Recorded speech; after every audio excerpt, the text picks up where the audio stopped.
adalah lokasi dari rumah yang disebut menjadi bunker bagi mantan pemain dari OCI atau Oriental Circus Indonesia. Kalau kita lihat rumah ini sebenarnya disampaikan adalah rumah pribadi dari Hadi Manansang. Kalau kita bisa lihat ini ada 2 lantai.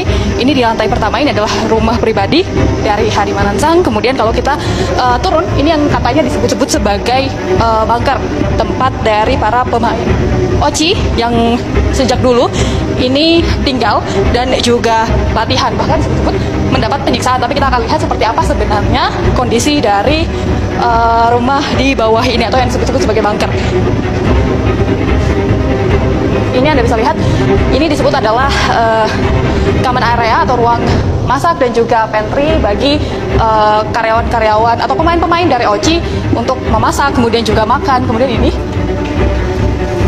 ini adalah common area tempat para pemain OCI ini berkumpul. Kemudian kalau kita lihat di sini, ini adalah ruangan dari latihan para pemain OCI. Ini Anda bisa lihat di sini. Kalau kita bisa lihat, ini ada kaca-kaca, banyak sekali kaca-kaca. Ini memang digunakan banyak kaca karena memang banyak digunakan untuk latihan gimnastik, sehingga dapat digunakan untuk melihat bagaimana gerakan tubuh dan lain sebagainya.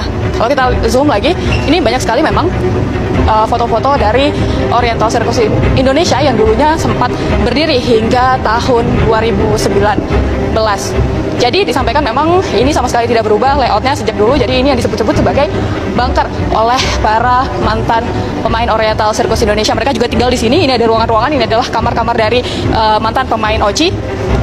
Ini Anda bisa lihat ada beberapa kamar, namun memang saat ini sudah tidak digunakan karena memang sudah tidak ada lagi Oriental Circus Indonesia. Memang kalau kita mengilas balik Oriental Circus, mantan pemain dari Oriental Circus Indonesia atau OCI ini kasusnya bukan baru saja dilaporkan, melainkan sejak tahun 1997, bahkan menyita banyak perhatian mulai dari DPR maupun juga masyarakat. Namun tentunya pihak dari OCI dan juga Taman Safari Indonesia ini membantah adanya eksploitasi maupun juga adanya